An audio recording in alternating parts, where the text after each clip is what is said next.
El Señor está hablándonos en estos tiempos. Este es un año donde Dios nos está enfatizando el valor de su presencia. Amén. Si hay algo por lo que nosotros debemos enfocarnos y direccionar todo nuestro esfuerzo espiritual, es precisamente por la presencia del Señor. Y un tema que complementa precisamente la presencia de Dios es el tema del avivamiento.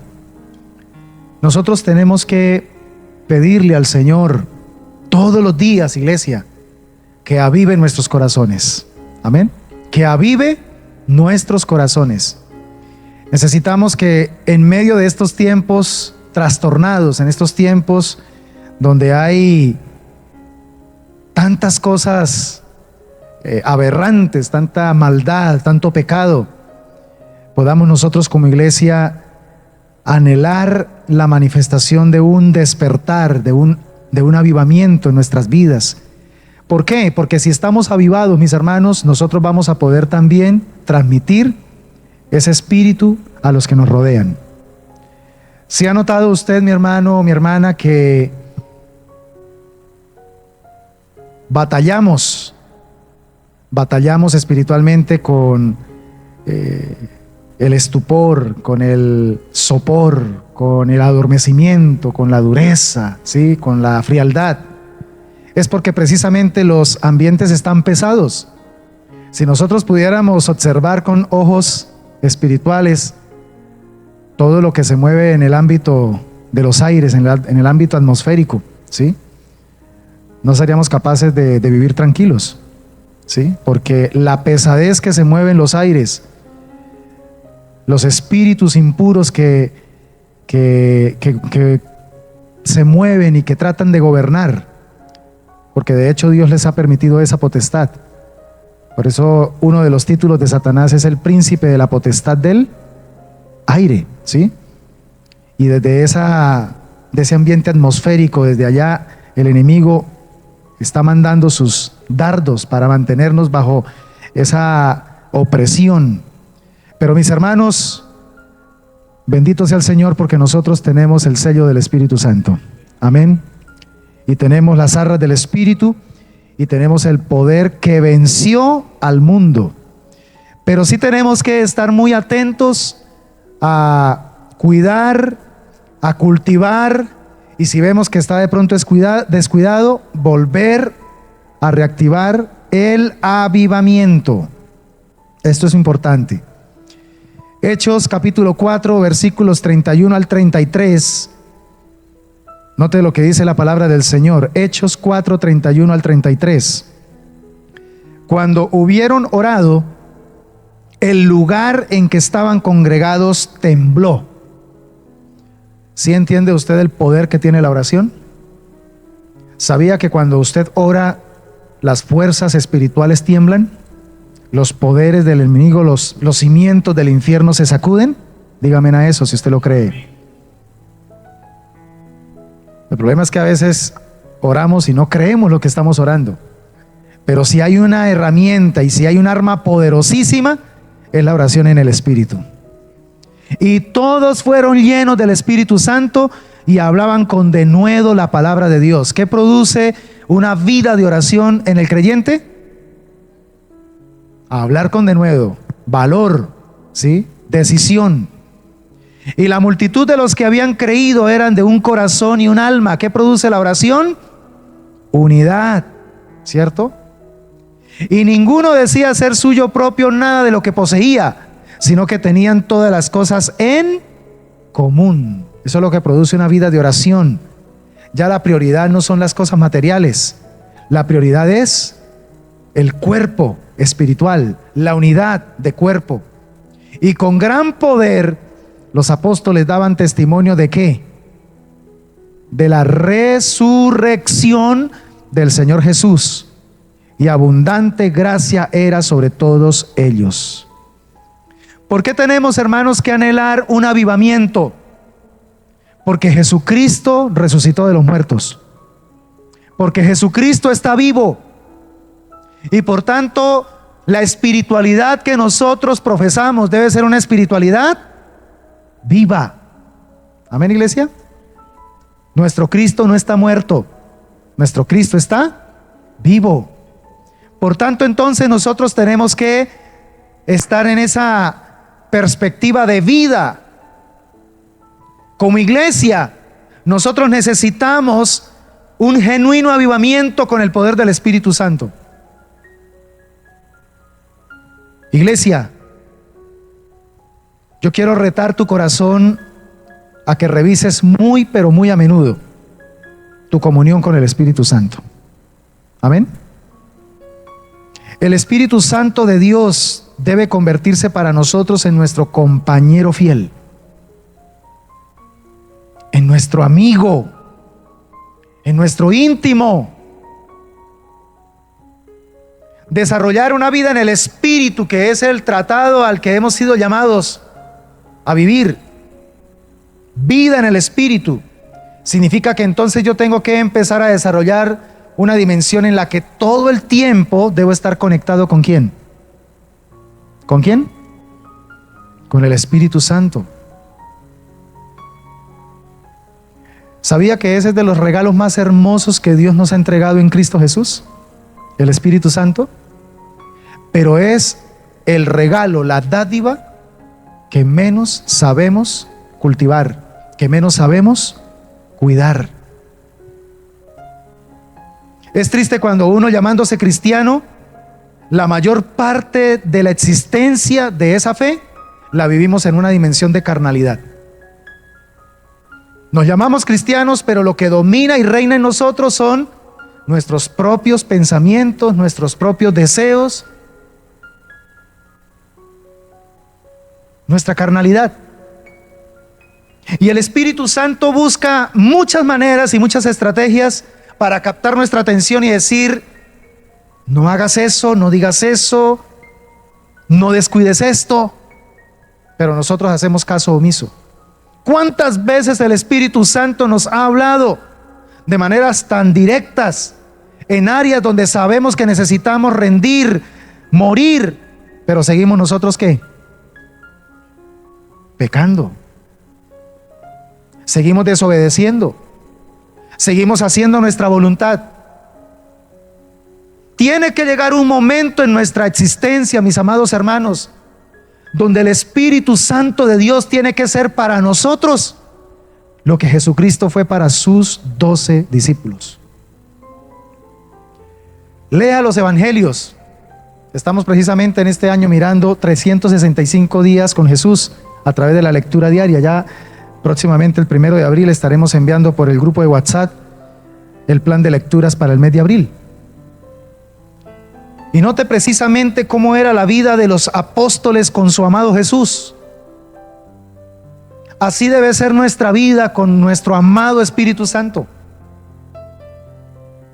Entre más intimemos con el Espíritu Santo, más conoceremos a Cristo, nuestro Salvador. Porque el Espíritu Santo nos ha sido dejado para que sea guiándonos a toda verdad. El Espíritu Santo cuando habla, no habla de suyo propio. El Espíritu Santo cuando habla precisamente de lo del Padre y lo del Hijo. Y lo da a conocer, lo revela. Entonces esto indica que entre más decido tener intimidad con el Espíritu Santo, más Él me va a revelar lo profundo de Dios, lo profundo del corazón del Padre, lo profundo del corazón del Hijo. Y voy a poder entonces saber conducirme. Voy a poder discernir cuando algo es de Dios o cuando algo no es de Dios. Las decisiones que voy a tomar estarán avaladas por su voluntad, porque me estaré dejando guiar por Él. Así que necesitamos levantarnos, mis hermanos, en este tiempo, en un avivamiento del corazón. Volvamos a ese primer amor, volvamos a esa pasión por la presencia del Señor. Volvamos a sacar esos espacios donde cesábamos todo lo demás. Organizábamos nuestro tiempo, organizábamos nuestras tareas diarias. ¿Para qué? Para poder luego darle espacio a nuestra intimidad con Dios. Yo sé que estamos viviendo tiempos sumamente ocupados, pero les abro mi corazón, mis hermanos. Desde hace un buen tiempo para acá el Espíritu Santo ha venido taladrando mi mente y mi espíritu con la importancia de volver a entrar en esos tiempos de contemplación de la presencia del Señor. Dejar tanto activismo, dejar tanta tarea que nos hemos inventado y que pensamos que es que nos toca, pero que nosotros mismos nos la hemos inventado. Y empezar a pasar más tiempo en su presencia.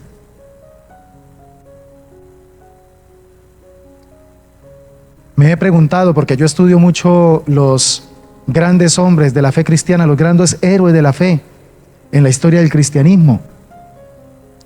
Hombres como Jonathan Edwards, Martín Lutero, Juan Calvino y muchos más. George Whitefield, por ejemplo, uno de los mejores predicadores, Charles Spurgeon. Y cuando estudio la biografía de ellos, llego a encontrar un común denominador. Esta gente, ¿cómo logró hacer tantas cosas para Dios? Y sin embargo, cuando uno estudia la vida de ellos, su prioridad era la presencia de Dios. ¿Cómo lo hacían? Y vivieron vidas cortas. 50 años, 55 años, 46 años. Pero hicieron cosas tan tremendas que todavía hoy nosotros nos beneficiamos de esos legados que ellos dejaron. Porque fueron hombres y mujeres que priorizaron su comunión con el Espíritu Santo. Y a eso es que me refiero precisamente con el avivamiento. Necesitamos volver a reavivar en nosotros la presencia del Señor, para que esto que llamamos cristianismo no se vuelva simplemente religiosidad muerta, no se vuelva simplemente costumbrismo, sino que esto tenga verdaderamente un significado.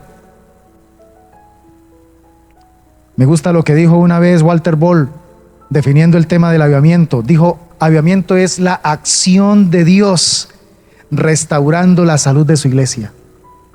¿Nota ahora sí por qué es tan importante añorar un avivamiento? Porque necesitamos recuperar la salud espiritual. Entonces, iglesia, que Dios nos ayude para provocar esto en nosotros. Que Dios nos ayude para provocar su soberanía en nuestra vida. Cuando buscamos el avivamiento, en realidad lo que estamos buscando es el gobierno de Dios estableciéndose en nosotros.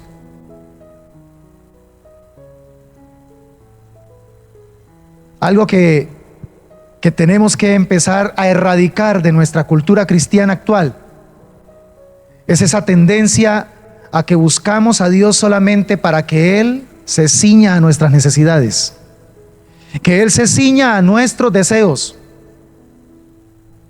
Busco de Dios porque lo necesito, pero lo necesito ¿para qué? Para que me haga los favores, ¿cierto? Para que me supla lo que yo quiero, lo que yo pienso que es lo que Él debería hacer. El verdadero avivamiento nos lleva precisamente a entender que Él es el soberano y que el orden correcto es humillarme plenamente delante de Él para que Él haga su voluntad sobre mi vida.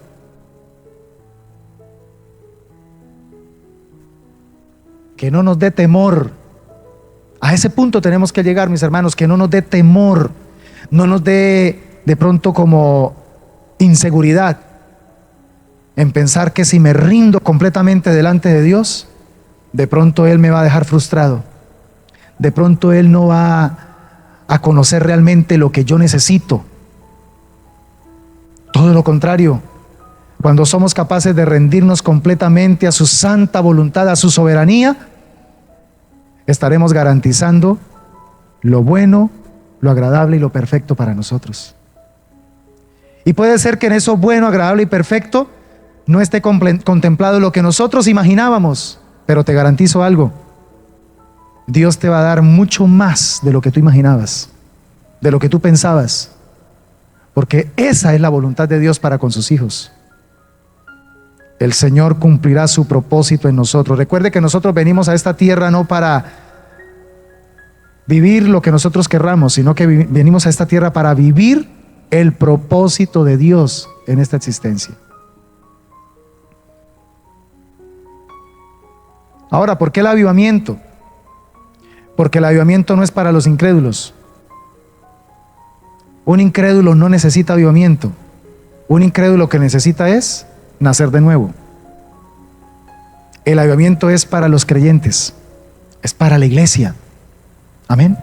Ya hemos nacido de nuevo, pero a veces caemos de pronto en esa monotonía religiosa que apaga el fuego y la pasión por la presencia de Dios. ¿Y qué necesitamos entonces? Volver a restaurar ese avivamiento de nuestra fe, de nuestra comunión, de nuestra intimidad con el Señor.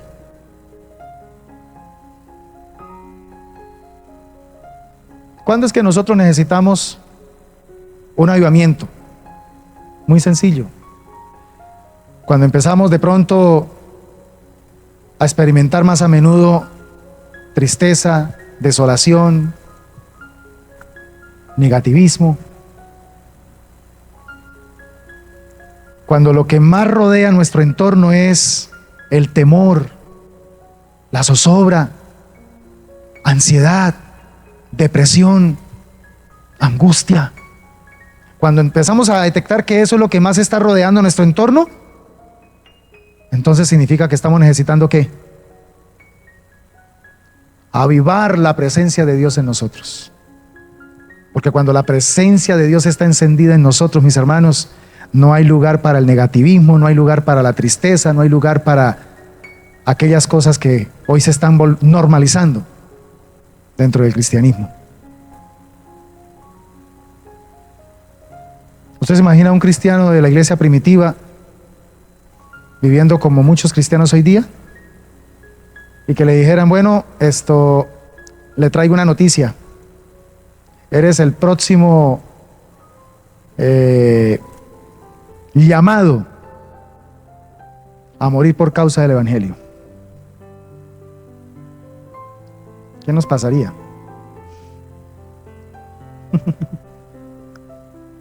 Paso.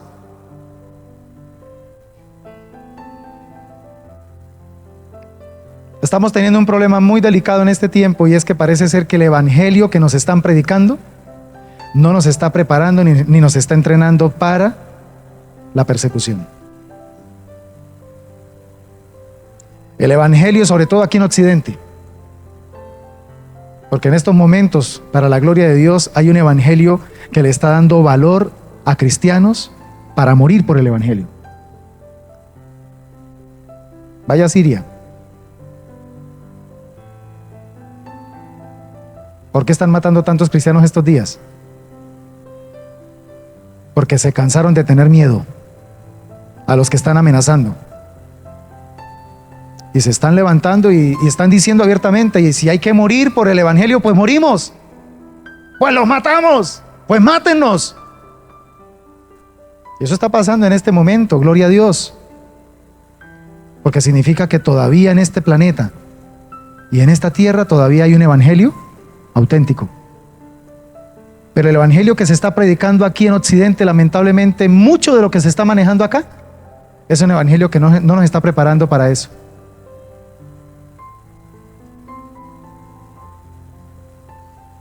Porque la presencia de Dios no está lo suficientemente encendida en nuestro corazón. Nos estamos sirviendo de Dios. Y hay de que no me cumpla lo que Él ha prometido. Sí, es que nos volvemos, mejor dicho, Señor, acuérdate, como si Él tuviera problemas de memoria.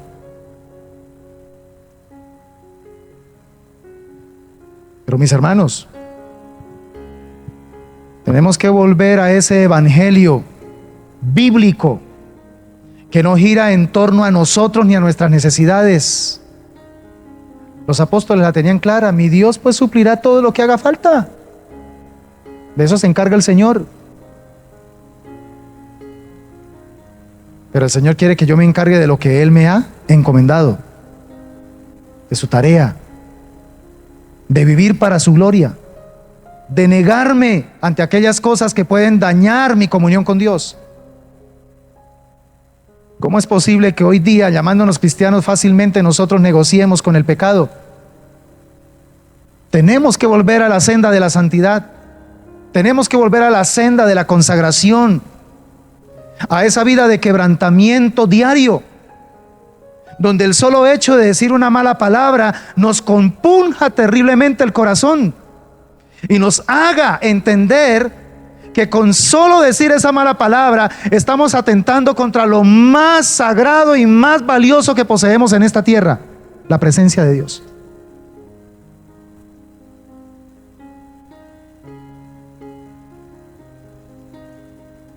Pero muchas cosas las estamos permitiendo y las normalizamos y las aceptamos, y queremos pretender seguir estando en comunión con Dios.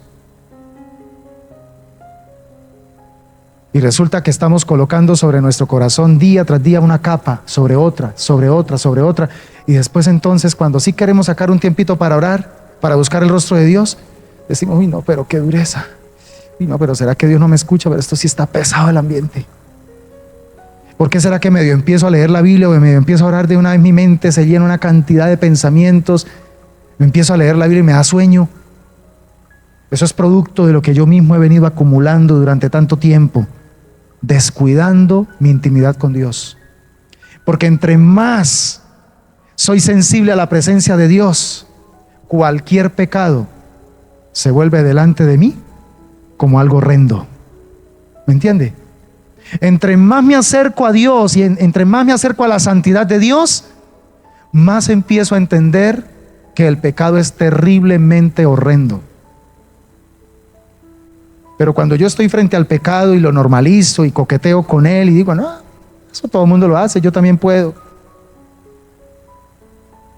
estoy precisamente en una dimensión donde mi sensibilidad ante la presencia de Dios está casi nula. La santidad, por eso dice un salmo, conviene a la casa del Señor. Sed santos, porque yo soy santo. ¿Por qué nos dice el Señor que seamos santos? Y con esto termino. Porque siempre ha habido un anhelo inmutable en el corazón de Dios para con nosotros, y es que seamos uno con Él, que tengamos comunión. El pecado rompió esa comunión, pero para eso vino Cristo, para volver a ponernos en paz con Él y poder disfrutar de esa comunión. Ya Él hizo eso. Ahora, ¿qué nos corresponde a nosotros, mis hermanos? Cuidar esa comunión.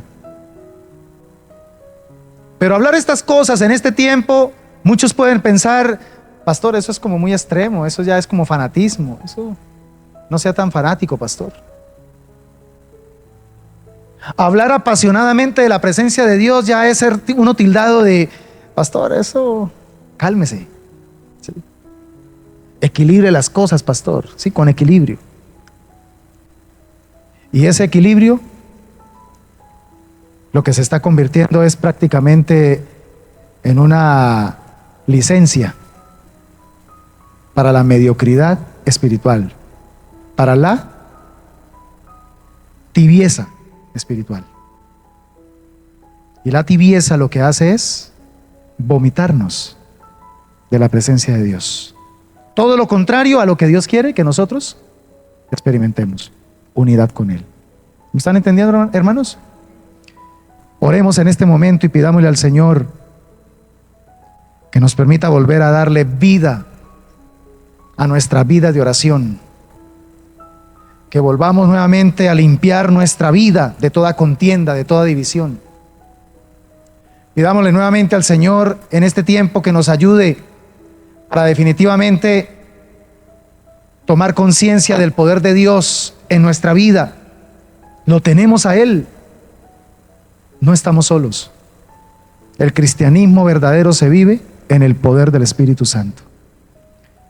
Amado Dios y Padre bueno, rendimos nuestra vida delante de ti con la profunda necesidad de volver a ese primer amor, con la profunda necesidad de volver a esa senda antigua, la senda de tu presencia. Danos, por favor, danos ese privilegio de volver a valorar tu presencia como en los primeros tiempos de nuestra vida en Cristo. Que volvamos a enamorarnos como la primera vez. Que volvamos a tomar esas sanas prácticas, esas primeras obras, como tú lo dijiste a la iglesia de Éfeso. Vuelve a las primeras obras. Mira de dónde has caído y arrepiéntete. Porque si no lo haces, pronto volveré a ti y quitaré de ti tu candelero. Señor, cuánto necesitamos un avivamiento. Cuánto necesitamos volver a valorar tu presencia. A valorar tu presencia, Señor. Por favor, Señor, háblanos. Y que la palabra que hoy de manera sencilla nos has entregado inspire nuestro corazón y nos rete a volver a revisar, Señor, qué evangelio estamos creyendo, qué evangelio estamos viviendo. Antes que la iglesia sea arrebatada, está escrito, la iglesia experimentará una pequeña tribulación que no se compara con la gran tribulación que viene. 10 días de tribulación y algunos serán llevados a la cárcel. Pero dice el Señor, no temas, sé fiel hasta la muerte.